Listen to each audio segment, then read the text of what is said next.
Hello, and welcome back to the History of Comic Books Podcast, Episode 2, The Interim Age.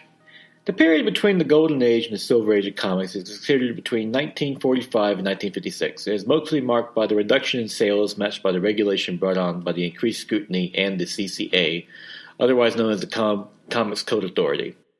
Superheroes in general started to decline in the medium, with only one new character, the Black Cat from Harvey, being published in 1946, while others, like DC, turned to educational comics like Real Fact in March of 1946, and religious like Treasure Chest comics, which appealed to Catholic readers.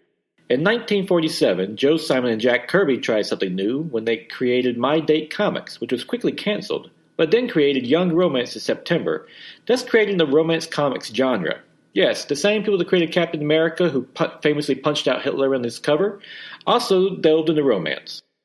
Along with romance, crime, and westerns also started to appear, with Hopalong Cassidy and Western Comics in January of 1948. Seeing the trend, All-American was changed to All-American Westerns. Marvel entered the Western genre with The Two-Gun Kid in March 1948, followed by Annie Oakley and Tex Morgan.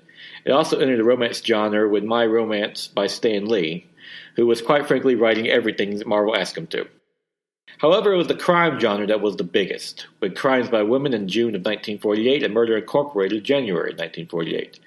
It was mature and violent content of these books that brought about their success, but also started to turn up public opinion against the medium, as Dr. Frederick Werven of the New York Department of Hospitals held a conference on the psychopathology of comics, which attacked comic books as corrupting children.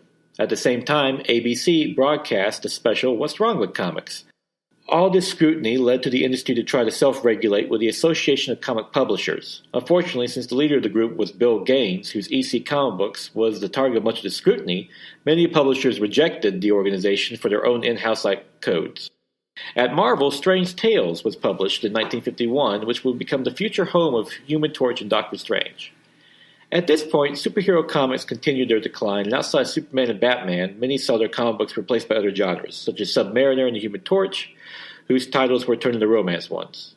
Meanwhile, comics in general continued to be scrutinized, with the Cincinnati Committee, Evaluation of Comics, claiming 70% of comics displayed the sadistic and salacious acts.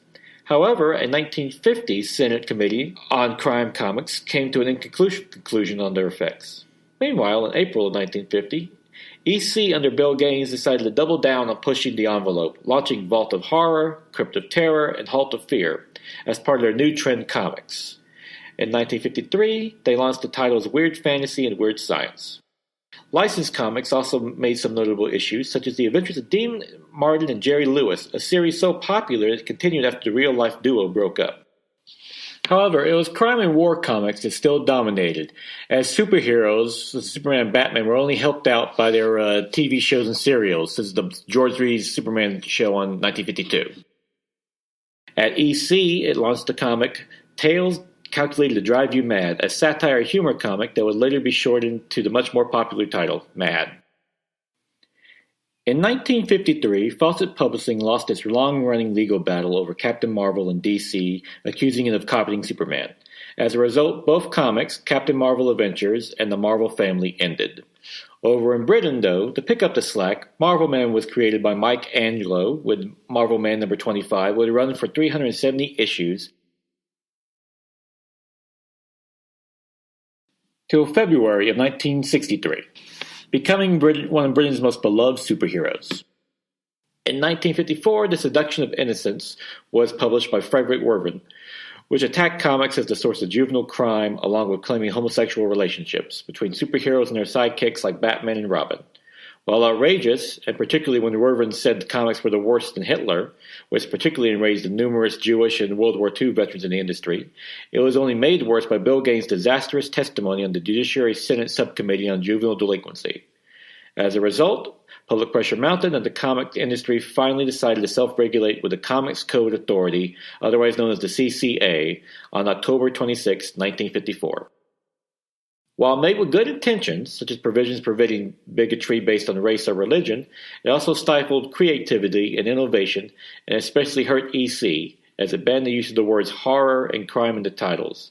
As a result, nearly every issue of EC was canceled except Mad, which was changed to a magazine format by issue number 24 in 1955 to avoid the CCA. Thus, Mag Magazine was formed. Meanwhile, the rest of the comics industry continued to chug along, with Brave and the Bold by DC featuring the Viking Prince, Silent Knight, and Golden Gladiator. Also of note is Detective Comics number 2225 in November 1955, which featured the first appearance of the Martian Manhunter, DC's first superhero since the Golden Age. While technically a Silver Age hero, his appearance is not considered the beginning of the Silver Age, that belongs to another one who would eventually appear in Showcase, a comic that DC launched in March of 1955. It was in this comic that a certain Scarlet Speedster would be revived, leading to the revival of the comics in general, and finally bringing on the Silver Age.